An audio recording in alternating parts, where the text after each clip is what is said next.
Hello friends, hope you are keeping well. In this video we are going to talk about the select function. The select function in Dplyr package is used to keep or drop columns using their names. So if you want to select the specific columns from the dataset, then you can use the select function. And this is the function signature. Select is the keyword. The first argument is the data frame, followed by one or more unquoted names of variables separated by comma. So you don't have to use the quotation marks to denote that particular variable. Okay. So let's start. As usual, I'm going to load the Tidyverse package. Now in this session, we are going to use the Gapminder dataset. And in order to use the Gapminder dataset, we have to install the package called Gapminder. So install the packages, Gapminder, and followed by loading the Gapminder package. Okay, so I'm not going to install this package because this is already installed in my PC. So what I'm going to do, I'm going to simply load the Tidyverse library. I'm going to load the Gapminder library, and if you want to have the bird's eye view of the dataset, then you can use the glimpse function followed by the name of the data frame, Gapminder.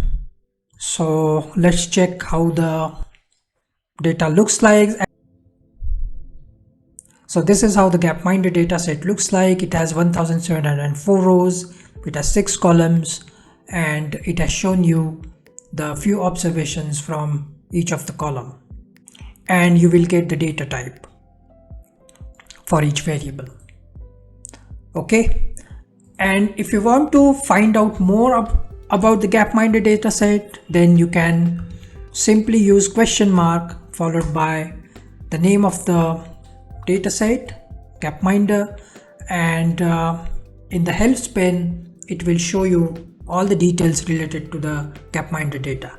So this dataset is related to the life expectancy, GDP per capita, and population by the country, and it also gives you the details pertaining to each variable.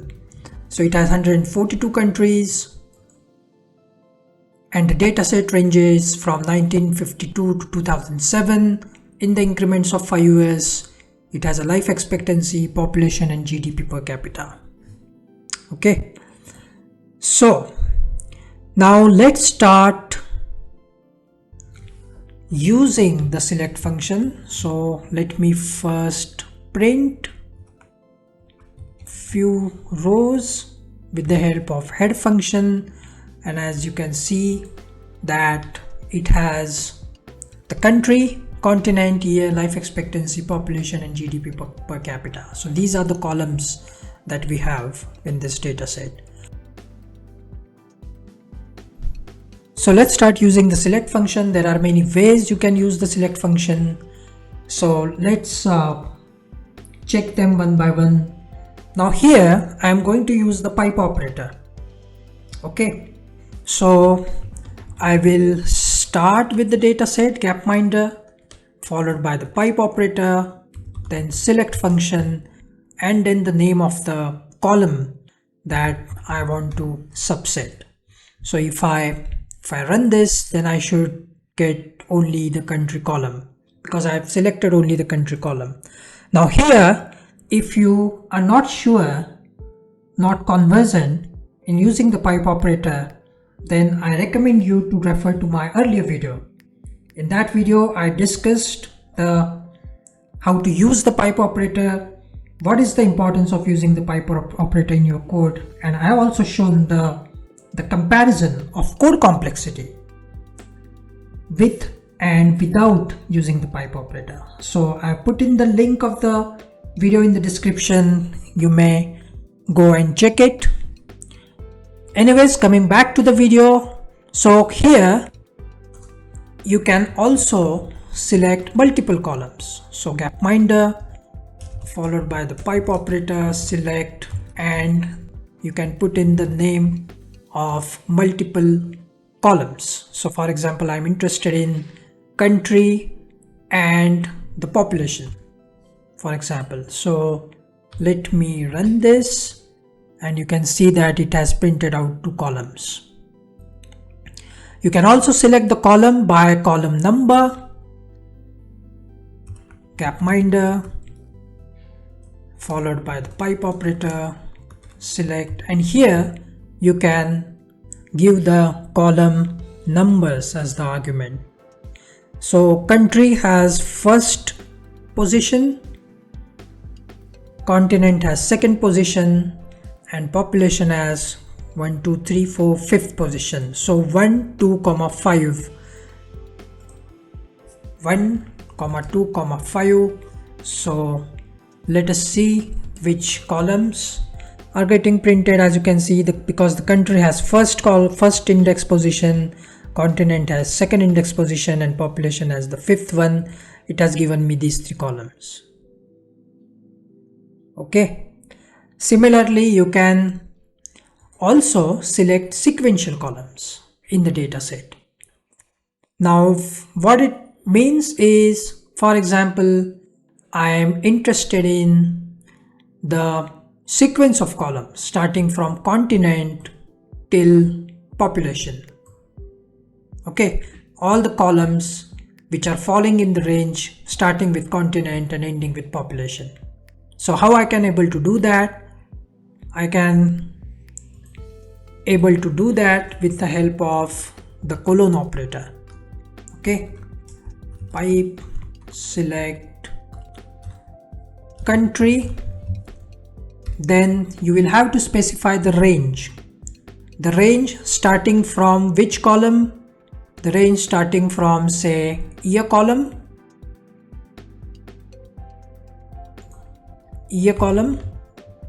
then colon operator, and the range ending with, say, population column. Okay, so let me print out this. So as you can see that it has printed all the columns that fall within the range, including the columns at start and at end of the range. Okay. You can also remove the specific columns. So how we can do that? For example, gapminder, pipe operator, select, then I'm not interested in selecting the continent and year column from the data set. So I can do this by couple of ways.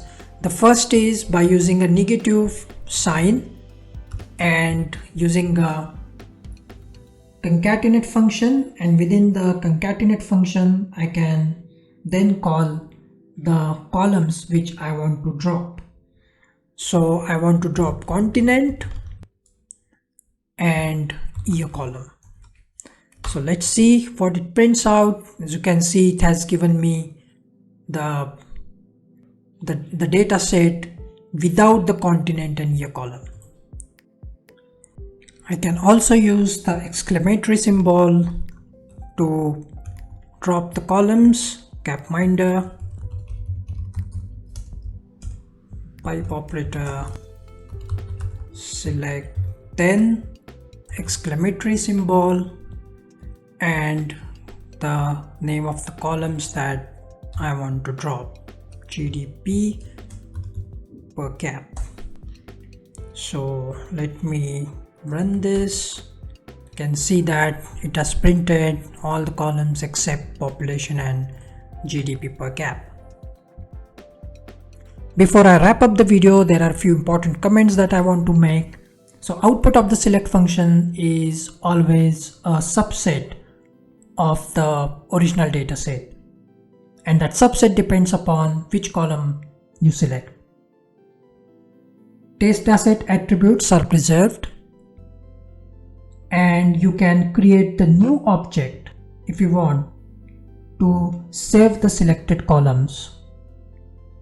For example, I can able to save the new data set that I've created after selecting the column, Gapminder. Now I'm interested in saving this result. Okay, I'm country, population. Now here I'm creating a new data set called result, and this data set will only have 2 columns in it.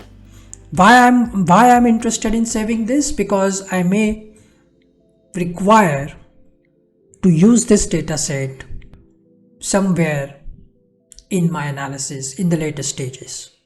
So I'm going to save it so that I can able to use it in the later stages of my analysis.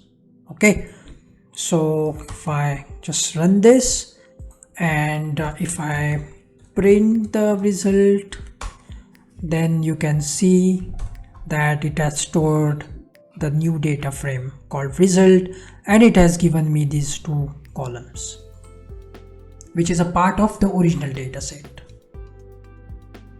Right? Perfect. The last point is that the rows are not affected. So if you select the column, there will not be going to change. So if you select the column, the rows will not going to get affected, or the order of the rows is not going to get changed. Okay, fine. So that's it. In this video, we have seen 4 different usage of the select function. We can select the column by using the unquoted names of the variables. We can select the columns with the help of the column position number. We can also select the sequential columns in the dataset using the colon operator. And finally, we saw how we can able to drop the columns, specific columns, with the help of negative sign as well as with the help of exclamatory symbol. Okay, so I am going to stop here. The next video will be the follow-up of this video, in which I am going to talk about some advanced features of the select function. So do tune into this channel. If you have not subscribed, please subscribe to the channel. Please hit that bell icon so that you can get immediate notifications. I will see you soon. Take care and bye bye.